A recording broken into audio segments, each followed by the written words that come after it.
ہم سب جو نیا عنوان ہے وہ تراویح کی نماز ہے. ہم سب کے مختلف بیانات ہیں جن پر علماء نے تنقید کی ہے, اعتراض کیا ہے.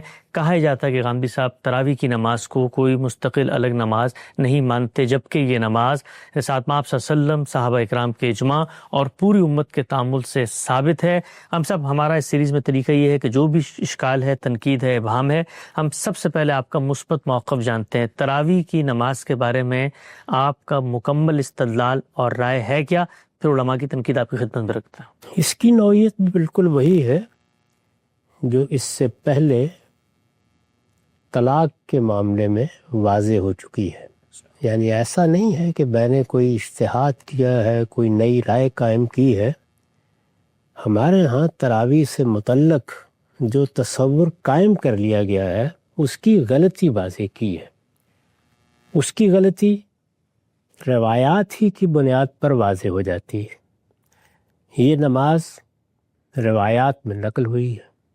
اس کی حیثیت کسی ایسی سنت کی نہیں ہے جسے رسالت مآب صلی اللہ علیہ وسلم نے سب کے لیے جاری فرمایا ہو. یہ نماز رسول اللہ پر لازم تھی, آپ اسے پڑھتے تھے. مسلمانوں نے بھی اس کو آپ کی اتباع میں, آپ کے اسوے کی پیروی کرتے ہوئے پڑھنا شروع کر دیا. اس کی نوعیت کیا ہے؟ یہ تراویح میں کیسے تبدیل ہوئی؟ کیا تراویح کوئی الگ نماز ہے؟ یہ تہجدی کی نماز ہے؟ یہ وہ سوالات ہیں جو اس سے پہلے بھی زیر بحث رہے ہیں. میں نے ان کے بارے میں اپنا نقطہ نظر وقتاً فوقتاً بیان کیا ہے. یہ نقطہ نظر میری تحریروں میں بھی دیکھا جا سکتا ہے. میں نے اس پر گفتگویں بھی کی ہیں. میری کتاب میزان میں نفل نمازوں کا باب ہے. اس میں بڑی تفصیل کے ساتھ اور بدلائل یہ چیز زیر بحث آئی ہے. میں اسی بحث کو آپ کے سامنے رکھ دیتا ہوں. اس سے آپ کے سوال کا جواب بھی معلوم ہو جائے گا. میں نے کیا کیا ہے وہ بھی واضح ہو جائے گا. اصل چیز کیا ہے اور میں کس چیز سے اختلاف کر رہا ہوں اس میں بھی کوئی ابہام باقی نہیں رہے گا. یہ پوری بحث میں آپ کے سامنے رکھ رہا ہوں. جی. میں نے لکھا ہے شب و روز کی 5 نمازوں کے علاوہ ہم دن رات میں 5 نمازیں پڑھتے ہیں. یہ ہم پر لازم ہیں, فرض کی گئی ہیں. ہر مسلمان پابند ہے کہ وہ 5 نمازیں ادا کرے. شب و روز کی 5 نمازوں کے علاوہ نبی صلی اللہ علیہ وسلم کے لیے رات میں ایک اور نماز بھی لازم کی گئی تھی. اچھا. سب مسلمانوں کے لیے 5 نمازیں ہیں. رسالت مآب صلی اللہ علیہ وسلم کو اللہ تعالیٰ نے ایک چھٹی نماز کا بھی پابند کر دیا تھا. اسے صلاۃ اللیل یا تہجد کی نماز کہا جاتا ہے. سورہ بنی اسرائیل میں اللہ تعالیٰ نے نافلۃ لک کے الفاظ کے اس کی تصریح فرمائی ہے. صلاۃ اللیل, قیام اللیل, تہجد کی نماز, بالعموم یہ الفاظ اس کے لیے استعمال کیے جاتے ہیں.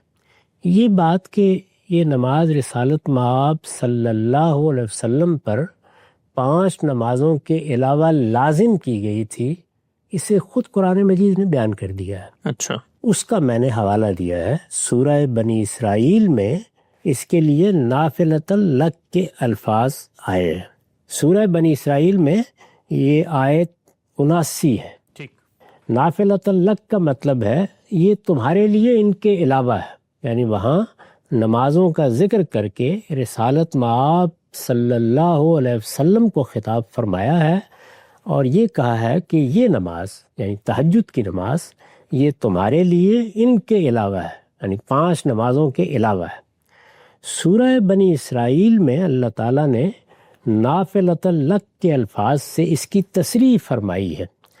پھر سورہ مزمل میں مزید وضاحت ہے کہ اللہ تعالیٰ نے جب آپ کو انذار عام کا حکم دیا, رسالت مآب صلی اللہ علیہ وسلم کی دعوت میں پہلا مرحلہ انذار کا تھا. پھر یہ حکم دیا گیا کہ اب یہی چیز سب لوگوں کے سامنے ان کی مجلسوں میں جا کر کہی جائے, جس کو آپ کہتے ہیں کہ میں نے اس کا اعلان عام کر دیا. میں نے یہ بات منادی کر کے لوگوں کو کہہ دی اس کو انذار عام سے تعبیر کیا جاتا ہے۔ پھر سورہ مزمل میں مزید وضاحت ہے کہ اللہ تعالیٰ نے جب آپ کو انذار عام کا حکم دیا تو اس کے لیے بطور خاص اس نماز کی ہدایت فرمائی۔ یعنی یہ بھی معلوم ہو جاتا ہے کہ رسالت مآب صلی اللہ علیہ وسلم پر یہ نماز کب فرض کی گئی۔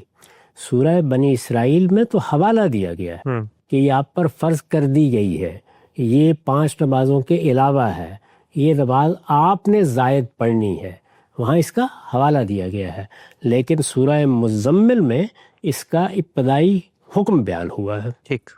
قرآن کا ارشاد ہے یا ایھا المزمل قم اللیل الا قلیلا نصفہ او انقص منہ قلیلا او زد علیہ ورتل القرآن ترتیلا انا سنلقی علیک قولا ثقیلا ان ناشئۃ اللیل ہی اشد وطئا واقوم قیلا ان لک فی النہار سبحا طویلا واذکر اسم ربک وتبتل الیہ تبتیلا۔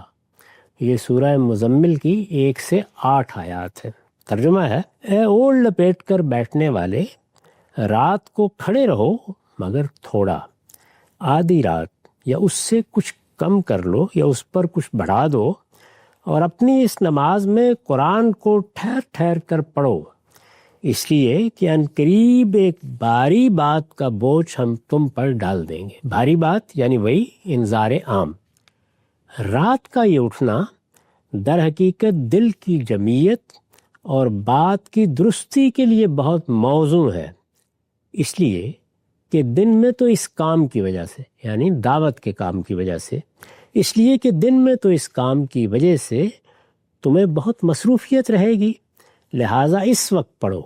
رات میں نیند توڑ کر اٹھو اور اس وقت پڑھو اور اپنے رب کے نام کا ذکر کرو، اور رات کی اس تنہائی میں سب سے ٹوٹ کر اسی کے ہو رہو۔ اچھا، یہ ہدایت فرمائی ہے۔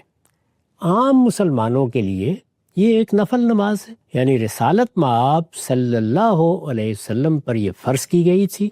عام مسلمان جس طرح کہ میں نے عرض کیا آپ کی اتباع میں اس کو اپنے شوق سے پڑھنے لگے، یہ نفل نماز ہی رہی، مسلمانوں پر اس کو کبھی فرض نہیں کیا گیا۔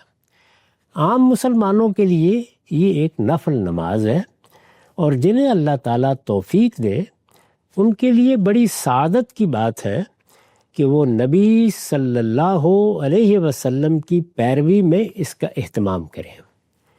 بیان کیا گیا ہے کہ آپ اس نماز کی زیادہ سے زیادہ 11 رکعتیں پڑھتے اور اس میں بہت لمبا رکوع و سجود اور قیام کرتے تھے، یعنی یہ نماز آپ پر فرض تھی، مسلمانوں نے اس کو نفل کے طور پر پڑھنا شروع کیا، چنانچہ اس میں اب آپ ہی کے معمولات کو دیکھا جائے گا۔ یہ چونکہ رسالت مآب صلی اللہ علیہ وسلم کے اسوے کی پیروی میں پڑھی جا رہی ہے، اس لیے یہ دیکھا جائے گا کہ آپ اس کو کیسے پڑھتے تھے، کیا اہتمام کرتے تھے، کیا طریقہ تھا۔ اس میں میں نے بیان کیا ہے کہ زیادہ سے زیادہ 11 رکعتیں پڑھتے اور اس میں بہت لمبا رکوع و سجود اور قیام کرتے تھے۔ اس میں شبہ نہیں کہ بعض روایتوں میں 13 رکعتوں کا ذکر بھی ہوا ہے، لیکن اس کے بارے میں صحیح بات یہ ہے کہ نبی صلی اللہ علیہ وسلم پر یہ نماز چونکہ فرض تھی، اس لیے آپ کبھی کبھی اس سے پہلے یا اس کے بعد اسی طرح 2 رکعت نفل نماز پڑھتے تھے، جس طرح ہم مثلاً فجر سے پہلے یا مغرب کے بعد یہ نفل پڑھتے ہیں۔ ٹھیک، یعنی چونکہ آپ پر یہ نماز فرض تھی تو آپ اس کی وطر رکعتیں پڑھ لیتے تھے، جیسے ہم مغرب کی نماز پڑھ لیتے ہیں، اس کے بعد کبھی کبھی 2 رکعت نفل پڑھتے تھے، پہلے بھی اور بعد میں بھی، دونوں طرح کی روایات ہیں۔ اس سے لوگوں کو خیال ہوا کہ شاید اس کی 13 رکعتیں بھی آپ نے پڑھی ہیں، درحالے کہ اس کی زیادہ سے زیادہ 11 رکعتیں پڑھی، اس لیے آپ کبھی کبھی اس سے پہلے یا اس کے بعد اسی طرح 2 رکعت نفل نماز پڑھتے تھے، جس طرح ہم مثلاً فجر سے پہلے یا مغرب کے بعد یہ نفل پڑھتے ہیں۔ لیکن بعض لوگوں نے غلطی سے اسے اصل کے ساتھ شامل سمجھ لیا۔ اس باب میں بنیادی حیثیت یعنی رکعتیں کتنی پڑھتے تھے، اس باب میں بنیادی حیثیت جس روایت کو حاصل ہے وہ یہ ہے، یہ بخاری کی روایت ہے، اس کا رقم ہے 1147۔ روایت یہ ہے، عن ابی سلمۃ بن عبد الرحمن انہ اخبرہ انہ سأل عائشہ رضی اللہ عنہا کیف کانت صلاۃ رسول اللہ صلی اللہ علیہ وسلم فی رمضان فقالت ما کان رسول اللہ صلی اللہ علیہ وسلم یزید فی رمضان ولا فی غیرہ علی 11 رکعت۔ عبد الرحمن کے بیٹے ابو سلمہ نے بتایا کہ انہوں نے سیدہ عائشہ سے پوچھا رمضان میں رسول اللہ صلی اللہ علیہ وسلم کی نماز کیا ہوتی تھی؟ سیدہ نے جواب دیا، رسول اللہ صلی اللہ علیہ وسلم نہ رمضان میں کبھی 11 رکعت سے زیادہ پڑھتے تھے اور نہ رمضان کے علاوہ دوسرے دنوں میں۔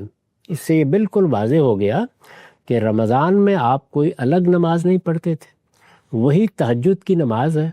رمضان میں بھی اس کی رکعتیں کم و بیش اتنی رہتی تھیں اور رمضان کے علاوہ بھی یہی صورتحال تھی، یعنی رکعتوں کے لحاظ سے یا کسی مزید نماز کے اہتمام کے لحاظ سے کوئی فرق نہیں تھا۔ یہ سیدہ نے اس نے واضح کر دیا۔ رسول اللہ صلی اللہ علیہ وسلم یہ نماز یعنی تہجد کی نماز بالعموم جن طریقوں سے پڑھتے تھے یا آپ نے اسے پڑھنے کی ہدایت فرمائی ہے وہ یہ ہیں۔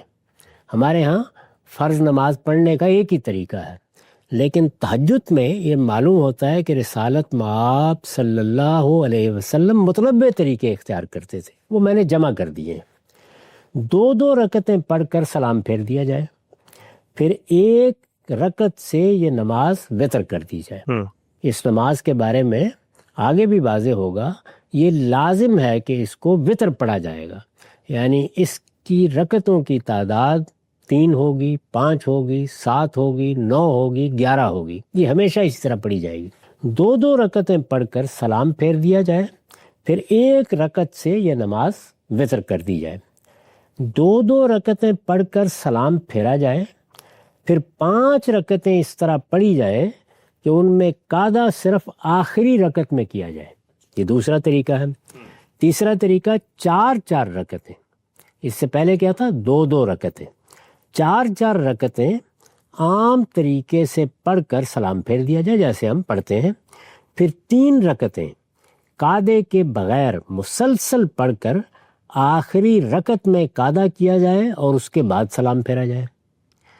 چوتھا اور آخری طریقہ ہے 2 یا 4 یا 6 یا 8 رکعتیں قعدے کے بغیر مسلسل پڑھ کر آخری رکعت میں قعدہ کیا جائے، پھر سلام پھیرے بغیر اٹھ کر 1 رکعت پڑھی جائے وتر کرنے کے لیے اور قعدے کے بعد سلام پھیرا جائے۔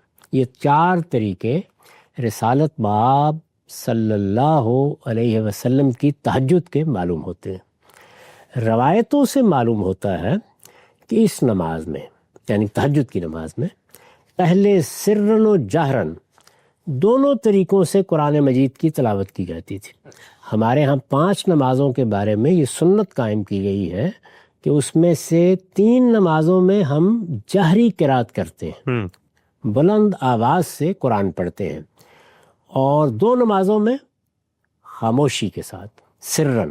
اس نماز کے معاملے میں پہلے کوئی خاص طریقہ مقرر نہیں کیا گیا تھا، لوگ اس کو جہرن بھی پڑھ لیتے تھے اور سرن بھی پڑھ لیتے تھے۔ روایتوں سے معلوم ہوتا ہے کہ اس نماز میں پہلے سرن و جہرن دونوں طریقوں سے قرآن مجید کی تلاوت کی جاتی تھی، بعد میں اللہ تعالیٰ نے حکم دیا کہ ان کے بین بین کا لہجہ اختیار کیا جائے۔ یعنی ہمارے ہاں تو یہ ہے کہ فرض نمازوں میں ہم بلند آواز سے قرات کرتے ہیں یا خاموش رہتے ہیں، اس کے بارے میں یہ ہدایت کی گئی کہ درمیان کا لہجہ، بین بین کا لہجہ، نہ زیادہ بلند اور نہ بالکل خاموش، یہ اختیار کیا جائے۔ ارشاد فرمایا ہے، سورہ بنی اسرائیل کی آیت 110 ہے، وَلَا تَجْهَرْ بِصَلَاتِكَ وَلَا تُخَافِتْ بِهَا وَابْتَغِي بَيْنَ ذَلِكَ سَبِيلًا۔ اور اوپر جو نماز ہے پیغمبر، خاص کر تم کو پڑھنے کی ہدایت کی گئی ہے۔ یہ آیت آخر میں آئی ہے، اوپر یہ حکم دیا گیا ہے، اور اوپر جو نماز ہے پیغمبر خاص تم کو پڑھنے کی ہدایت کی گئی ہے، تم اپنی اس نماز کو نہ بہت زیادہ بلند آواز سے پڑھو نہ بہت پست آواز سے، بلکہ ان دونوں کے درمیان کا طریقہ اختیار کرو۔ چنانچہ رسول اللہ صلی اللہ علیہ وسلم نے اس کے بعد اپنے صحابہ کو بھی اسی کا پابند کیا۔ ابو قتادہ کی روایت ہے کہ حضور نے صدیق رضی اللہ عنہ سے کہا، میں تمہارے پاس سے گزرا تو تم رات کی نماز میں بہت پست آواز سے قرآن پڑھ رہے تھے۔ انہوں نے جواب دیا، میں اسے سناتا ہوں جو میری سرگوشی سنتا ہے۔ آپ نے فرمایا، اسے کچھ بلند کر لو۔ اچھا۔ پھر آپ نے عمر فاروق رضی اللہ عنہ سے کہا، میں تمہارے پاس سے گزرا تو تم بہت بلند آواز سے قرآن پڑھ رہے تھے۔ انہوں نے جواب دیا، میں سوتوں کو جگاتا اور شیطان کو بھگاتا ہوں۔ آپ نے فرمایا، اسے کچھ پست کر لو۔ اس سے یہ بالکل واضح ہو گیا کہ تہجد کی نماز جو رسالت مآب صلی اللہ علیہ وسلم پر فرض کی گئی تھی، اس کو پڑھنے کے طریقے کیا تھے۔ یہ واضح ہو گیا کہ اس کی رکعتیں ہمیشہ طاق ہوں گی۔ جی۔ یہ بھی واضح ہو گیا کہ زیادہ سے زیادہ کتنی رکعتیں رسالت مآب صلی اللہ علیہ وسلم پڑھا کرتے تھے، اس میں قرات کس طرح کی جائے گی، اس کو خود قرآن نے واضح کر دیا۔ رسالت مآب صلی اللہ علیہ وسلم نے صاف معلوم ہوتا ہے کہ قرآن کی اس آیت کے نزول کے بعد اپنے 2 جلیل القدر صحابہ کو اس کی ہدایت فرمائی۔ وہ روایت میں نے یہاں نقل کر دی ہے۔ اس نماز کا، یعنی جس نماز کا ہم ذکر کر رہے ہیں، اس نماز کا اصل وقت جیسا کہ قرآن مجید کی سورہ بنی اسرائیل اور سورہ مزمل سے واضح ہے، سو کر اٹھنے کے بعد ہی کا ہے۔ یہ اس کا اصل وقت ہے۔ جب ہم سو کے کچھ دیر سو کے اٹھیں تو اس وقت یہ نماز پڑھنی چاہیے۔ اس نماز کا اصل وقت جیسا کہ قرآن مجید کی سورہ بنی اسرائیل اور سورہ مزمل سے واضح ہے، سو کر اٹھنے کے بعد ہی کا ہے، اور اسی وجہ سے اسے نماز تہجد کہا جاتا ہے۔ تہجد کے معنی ہی یہ ہے، نیند توڑ کر اٹھنا، سو کر اٹھنا۔ قرآن نے اسے حضوری کا وقت قرار دیا، اور نبی صلی اللہ علیہ وسلم نے فرمایا ہے کہ اللہ تعالیٰ ہر رات ہماری اس دنیا کی طرف متوجہ ہوتے ہیں۔ جب 1/3 رات باقی رہ جاتی ہے تو فرماتے ہیں، اس وقت کون ہے جو مجھے پکارے کہ میں اس کی پکار کا جواب دوں؟ کون ہے جو مجھ سے مانگے کہ میں اسے عطا کر دوں؟ کون ہے جو مجھ سے مغفرت چاہے کہ میں اسے بخش دوں؟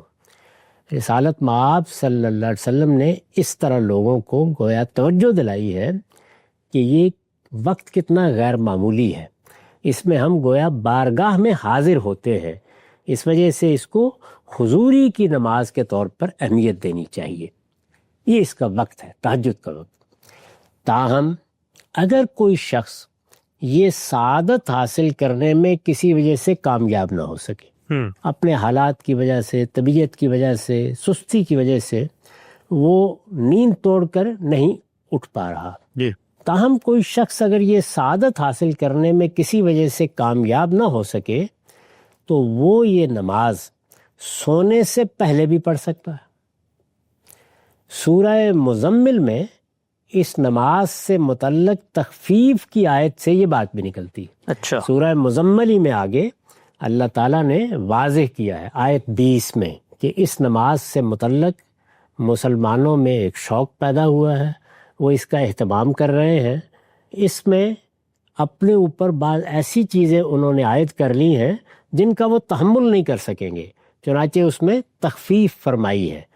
تخفیف جب اللہ تعالیٰ فرما رہے ہیں تو اس کا مطلب یہ ہے کہ اتنا بھی کر لو گے تو اس نماز کا اجر پالو گے۔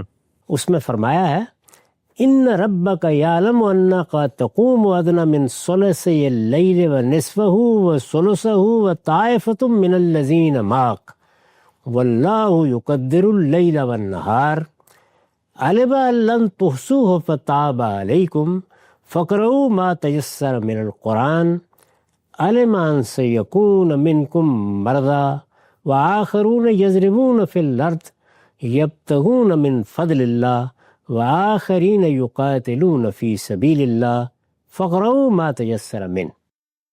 تمہارا پروردگار خوب جانتا ہے کہ تم کبھی 2/3 رات کے قریب، کبھی آدھی رات اور کبھی 1/3 رات اس کے حضور میں کھڑے رہتے ہو، اور ایک گروہ تمہارے ساتھیوں میں سے بھی، یعنی رسالت مآب کو خطاب کیا ہے کیونکہ یہ نماز آپ ہی کے لیے تھی اصلاً، اور پھر اس کے بعد فرمایا کہ تمہارے ساتھیوں میں سے بھی بعض لوگ اس کا اہتمام کرنے لگ گئے ہیں۔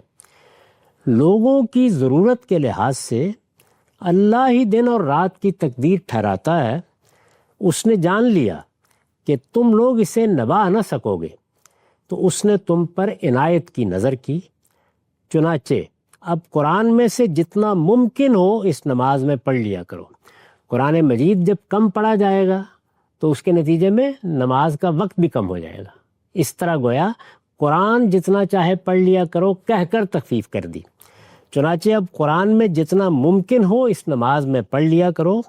اسے معلوم ہے کہ آگے تم میں بیمار بھی ہوں گے، اور کچھ دوسرے وہ بھی جو خدا کے فضل کی تلاش میں سفر کریں گے، اور کچھ دوسرے جو اللہ کی راہ میں جہاد کے لیے اٹھیں گے، اس لیے جتنا ممکن ہو اس میں سے پڑھ لیا کرو۔ یہ اللہ تعالیٰ نے اصل حکم میں تخفیف فرمائی ہے۔ سورہ مزمل میں پہلے اصل حکم بیان ہوا ہے، پھر اس آیت 20 میں یہ تخفیف کی آیات ہے۔ نبی صلی اللہ علیہ وسلم نے اسی بنا پر فرمایا ہے، ایکم خاف اللہ یقوم من آخر اللیل فلیوتر ثم لیرقد ومن وثق بقیام من اللیل فلیوتر من آخرہ فإن قراءۃ آخر اللیل محظورہ وذالک افضل۔ مسلم کی روایت ہے، 1767 رقم ہے۔ ترجمہ ہے، تم میں سے جسے اندیشہ ہو کہ وہ رات کے آخری حصے میں نہ اٹھ سکے گا، اسے چاہیے کہ سونے سے پہلے اپنی نماز وتر کر لے۔ یعنی اگر تہجد پڑھنے کی خواہش ہے، اور ظاہر ہے کہ مسلمانوں میں یہ خواہش ہوتی ہے، تو وہ سونے سے پہلے پڑھ لے۔ لیکن جو یہ سمجھتا ہو کہ وہ یقیناً اٹھے گا، اسے یہ نماز رات کے آخری حصے ہی میں پڑھنی چاہیے۔ اس موقع پر بھی جب آپ نے لوگوں کو یہ اجازت دی ہے، یہ بتا دیا کہ اس کا اصل وقت وہی ہے، اس لیے کہ آخر شب کی قرات روبرو ہوتی ہے اور وہی افضل ہے، حضوری میں ہوتی ہے، ذات باری کا خصوصی التفات ہوتا ہے۔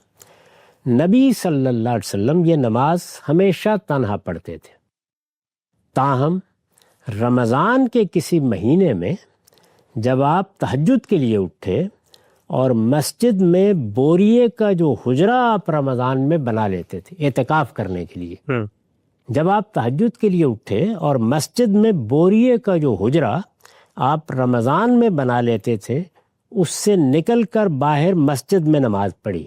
عام طور پر تاثر یہ ہے کہ آپ گھر سے باہر آئے، اسی بوریے کے حجرے سے باہر آئے، اس سے نکل کر باہر مسجد میں نماز پڑھی، تو آپ کی اقتداء کے شوق میں عام مسلمان بھی نماز کے لیے جمع ہونے لگے۔ یعنی جب آپ نے باہر نماز پڑھی تو چند لوگ ہوں گے جو مسجد ہی میں سوئے ہوئے ہوں گے، یا رمضان کے مہینے میں وہاں عبادت میں مصروف ہوں گے، یا ہو سکتا ہے کہ اعتکاف کیے ہوئے ہوں، تو انہوں نے آپ کے پیچھے نماز پڑھی۔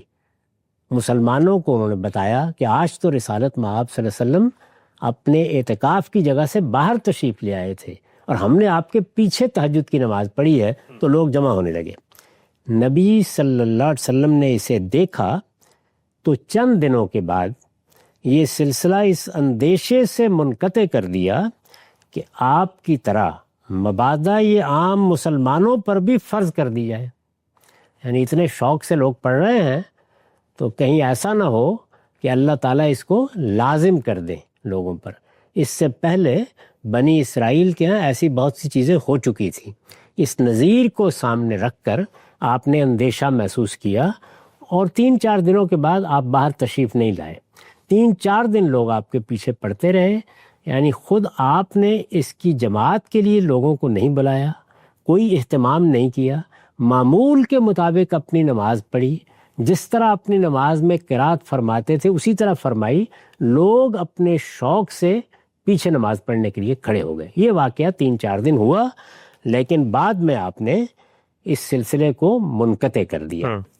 عروہ بن زبیر کی روایت ہے ان عائشہ رضی اللہ عنہا اخبرت ہو ان رسول اللہ صلی اللہ علیہ وسلم خرج لیلۃ من جوف اللیل فصلى في المسجد وصلى رجال بصلاتی فاصبح الناس فتحدثوا فاجتمع اکثر منهم فصلوا معه فاصبح الناس فتحدثوا فكثر اهل المسجد من اللیلۃ الثالثہ فخرج رسول اللہ صلی اللہ علیہ وسلم فصلوا بصلاته فلما كانت اللیلۃ الرابعہ عجز المسجد عن اہلہ حتی خرج لصلاة الصبح اقبل علی الناس فتشہد ثم قال اما بعد فإنه لم يخفى علی مکانکم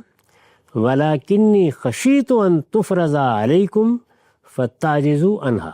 یہ بخاری کی روایت ہے، رقم ہے 2012.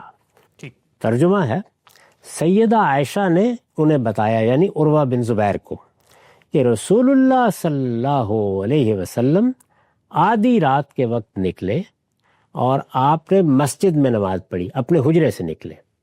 یعنی وہ جو بوریے کا ایک حجرہ اعتکاف کے لیے مسجد کے اندر ہی بنا ہوا تھا، آپ نے مسجد میں نماز پڑھی. رات کے وقت باہر نکلے اور مسجد میں نماز پڑھنا شروع کر دی. وہاں کچھ لوگ آپ کے ساتھ اس میں شریک ہو گئے. انہوں نے صبح اس کا ذکر کیا تو دوسرے دن زیادہ لوگ جمع ہو گئے. اس رات بھی آپ نے مسجد میں نماز پڑھی تو لوگوں نے آپ کے ساتھ یہ نماز ادا کی. صبح پھر اس کا ذکر ہوا تو تیسری رات نمازیوں کی ایک بڑی تعداد مسجد میں آ گئی. آپ اس رات پھر نکلے اور لوگوں نے آپ کی ابتدا میں نماز ادا کی. پھر چوتھی رات ہوئی تو مسجد لوگوں سے اس طرح بھر گئی کہ اس میں کسی آنے والے کے لیے جگہ باقی نہ رہی. بہت بڑی تعداد میں لوگ آ گئے. لیکن اس رات آپ صبح سے پہلے نہیں نکلے، اچھا، بلکہ فجر ہی کے وقت باہر آئے. فجر کی نماز تو ظاہر ہے پہلے بھی باہر ہی آ کے پڑھتے تھے، لیکن اس رات آپ صبح سے پہلے نہیں نکلے بلکہ فجر ہی کے وقت باہر آئے. پھر فجر کی نماز کے بعد آپ لوگوں کی طرف متوجہ ہوئے، خطبے میں اللہ کی توحید بیان کی اور فرمایا، میں تم لوگوں کے آنے سے بے خبر نہ تھا، لیکن مجھے اندیشہ ہوا کہ یہ کہیں تم پر فرض نہ کر دی جائے اور پھر تم اسے ادا نہ کر سکو. یہ واقعہ پیش آیا. یعنی اس سے یہ استدلال بھی نہیں کیا جا سکتا کہ آپ نے اپنی طرف سے اس کی کبھی جماعت کا اہتمام کیا. ایک معاملہ ہوا اور اس کے بعد آپ نے احتیاطاً باہر آنے ہی سے اجتناب فرمایا. سیدنا عمر رضی اللہ عنہ کے زمانہ خلافت تک لوگ رمضان کے مہینے میں بھی گھروں اور مسجدوں میں اسے یعنی تہجد کی نماز کو بالعموم اپنے طور پر ہی پڑھتے تھے. مسجد میں جا کے پڑھ لی، گھر میں پڑھ لی، لیکن اپنے طور پر.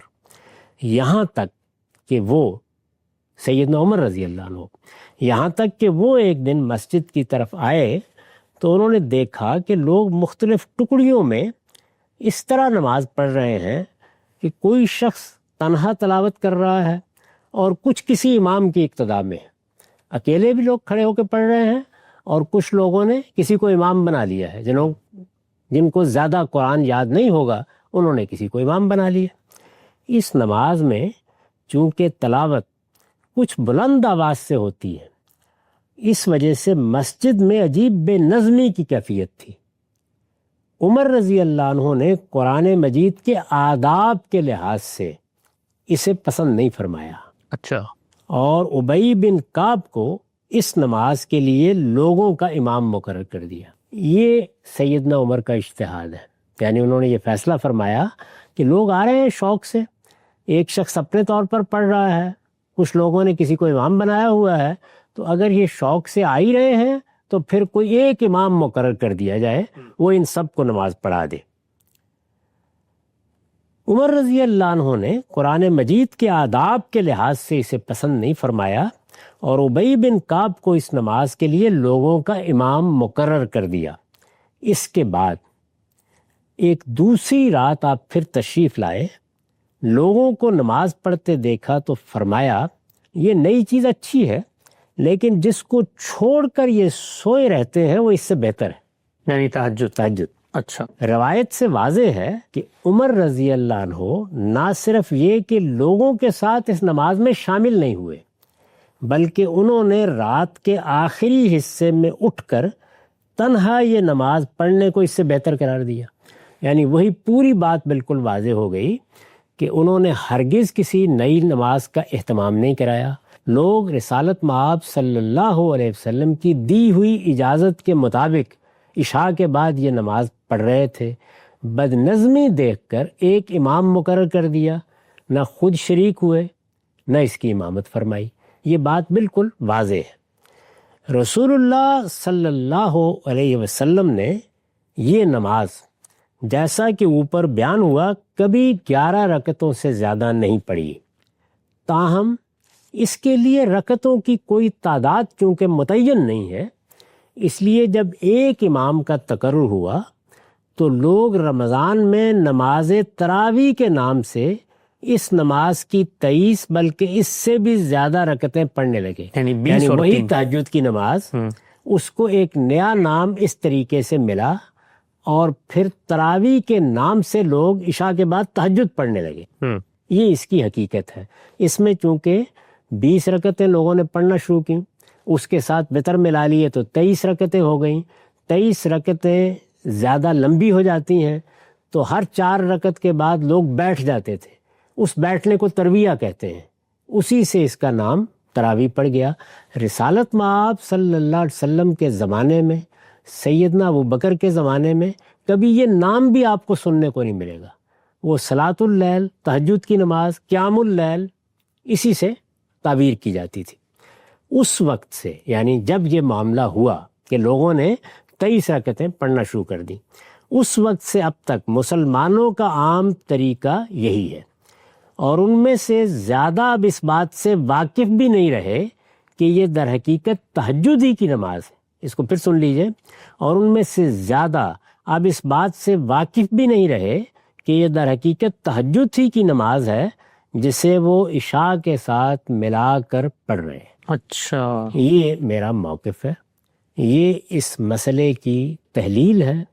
روایات کی روشنی میں، قرآن مجید کی روشنی میں جو بات واضح ہوتی ہے وہ میں نے بیان کی ہے، اور اسی کی جانب لوگوں کو توجہ دلائی ہے کہ وہ سیدنا عمر نے جو طریقہ لوگوں کو بتایا تھا اس کے لحاظ سے اس نماز کا اہتمام رکھیں، اس کو ایک امام کی قیادت یا امامت میں پڑھیں، لیکن یہ جان لیں کہ یہ تہجد کی نماز ہے، یہ سمجھ لیں کہ اس کا اصل وقت یہ نہیں ہے، یہ بات سمجھ لیں کہ رسالت مآب صلی اللہ علیہ وسلم سے جب یہ پوچھا گیا کہ ہمارے لیے رات کو نیند توڑ کر اٹھنا مشکل ہوتا ہے تو آپ نے اس کی اجازت دی، اور جب اجازت دی تو اس وقت بھی فرمایا کہ اگر اس وقت اٹھ سکو تو وہی بہتر ہے۔ سیدنا عمر نے جب یہ اہتمام کیا تو خود شریک نہیں ہوئے، ظاہر ہے کہ وہ اسی طرح حسب سابق تہجد کا اہتمام کرتے ہوں گے، اور یہ تبصرہ بھی کیا کہ جس کو چھوڑ کر اس وقت اس کو پڑھ رہے ہو وہ جسے چھوڑ رہے ہو اس سے بہتر ہے۔ سبحان اللہ۔ یہ پوری بات اگر واضح طور پر سمجھ لی جائے تو جو کچھ میں نے عرض کیا ہے یہ دیکھا جا سکتا ہے کہ وہی حقیقت ہے، اور اس طرح گویا سیدنا عمر کے اجتہاد کو بھی میں نے سمجھانے کی صحیح کی۔ آپ سے نقطہ بالکل واضح ہو گیا کہ تراویح کی نماز کی حقیقت کیا ہے، وہ حکم کیا ہے جس سے یہ چیز شروع ہوئی۔ تہجد کا ایک معاملہ ہے رسالت مآب صلی اللہ علیہ وسلم کے ساتھ خاص، اور پھر آپ نے اس کا اہتمام کیا اور لوگوں نے کرتے کرتے معاملہ یہاں تک پہنچ گیا۔ اس پس منظر میں آپ فرماتے ہیں یہ کوئی الگ سے مستقل نماز سرے سے ہے ہی نہیں۔ اچھا ہم سب یہ جو نماز ہے، اب سیدنا عمر کا اجتہاد سامنے آ گیا، لوگوں نے رکعتیں بھی مقرر کر لی، اس کا حکم کیا ہے؟ کیونکہ جب ہم فقہ کی کتابیں کھولتے ہیں تو وہاں پر اس کا حکم بھی لکھا ہوا ہوتا ہے کہ یہ نماز مثال کے طور پہ حنفیوں کے نزدیک واجب ہے۔ تو یہ جو کچھ ہوا ہے، تہجد بڑھتے بڑھتے یہاں تک پہنچ گئی ہے، آپ کے نزدیک اس کا حکم کیا ہے؟ یہ لازم ہے پڑھنا، نہیں لازم ہے، کیا ہے؟ وہی بات جو خود قرآن نے واضح کر دی، یہ رسالت باب صلی اللہ علیہ وسلم کے لیے لازم تھی. اچھا. وہ الفاظ بتا رہے ہیں کہ ہمارے لیے لازم نہیں. اس نماز کے بارے میں سورہ مزمل میں یہ تبصرہ کر دیا کہ کچھ لوگ ہیں تمہارے ساتھیوں میں سے طائفتم من الذین ما کہ اس کا اہتمام کرتے ہیں. اس سے واضح ہوا کہ رسالت باب صلی اللہ علیہ وسلم کے زمانے میں بھی صحابہ کی بڑی تعداد اس کا اہتمام ہی نہیں کرتی تھی. تہجد کی نماز اپنی اصل میں نفل ہے. اس کو آپ عشاء کے وقت پڑھیں یہ نفل ہی رہے گی، اس کو آپ اس کے اصل وقت میں پڑھیں پھر بھی نفل ہی رہے گی. تو یہ نفل نماز ہے، اس سے زیادہ اس کی کوئی حیثیت نہیں. ٹھیک. اچھا ہم سب عبادات کے بارے میں یہ چیز طے ہے کہ جو چیز مقرر کر دی گئی ہے اس کی جو صورت ہے اس کے اندر نہ اضافہ کیا جا سکتا ہے نہ کمی کی جا سکتی ہے. جب یہ تہجد کی نماز اللہ نے مقرر کی تو یہ تو انفرادی نماز کے طور پہ مقرر کی. اس انفرادی نماز کو جماعت کی نماز بنا دینا یہ تو بالکل ایسے ہی ہے جیسے کوئی نفلی نماز عام طور پہ پڑھتا ہے. تو آج بھی ہم دیکھتے ہیں مختلف مواقع پہ نفلی نماز پڑھی جاتی ہے، اس کو جماعت کی نماز بنا دی جائے. مثال کے طور پہ لوگ کہیں جی 12 ربیع الاول کے دن ہم نفل نماز کے بجائے مل کے فلاں جگہ پہ جماعت کی نماز پڑھیں گے. تو یہ تو عبادات کے معاملے میں اجتہاد ہوا. تو ایک انفرادی نماز وہ جماعت کی نماز کیسے بن گئی؟ اس کی وجہ یہ ہوئی کہ رسالت مآب صلی اللہ علیہ وسلم نے جب باہر نکل کر نماز پڑھی اور لوگوں نے آپ کے پیچھے نماز پڑھی تو آپ نے اس پر کوئی نکیر نہیں فرمائی. تصویب ہو گئی گویا اس کی تصویب ہو گئی. اگر آپ غور کر کے دیکھیں تو تمام چیزوں کی تصویب ہو گئی. یعنی خود رسالت مآب ہی نے اجازت دی کہ عشاء کے بعد بھی پڑھ سکتے ہو. ٹھیک. خود رسالت مآب صلی اللہ علیہ وسلم باہر آئے، لوگ آپ کے پیچھے کھڑے ہو گئے، وہ آپ کی امامت میں نماز پڑھتے رہے. آپ نے نماز ختم کر کے ان کو یہ نہیں کہا کہ تم نے کسی بدعت کا ارتکاب کر دیا ہے. اس سے یہ بات واضح ہو گئی کہ نفل نماز میں بھی اگر کسی موقع کے اوپر جماعت کرا لی جائے یا کوئی صاحب نفل نماز کی امامت کرا دیں اور لوگ پیچھے کھڑے ہو کے پڑھ لیں تو اس پہ کوئی حرج کی بات نہیں ہے. تو رسالت مآب صلی اللہ علیہ وسلم کی تصویب کے نتیجے میں اس کی جماعت شروع ہوئی. جو نیا کام ہوا وہ صرف یہ تھا کہ جو لوگ مسجد میں آئے ہوئے ہیں وہ ایک امام کی امامت میں یہ نماز پڑھیں. ٹھیک. صرف یہ بات ہے جو سیدنا عمر کی طرف سے ہوئی.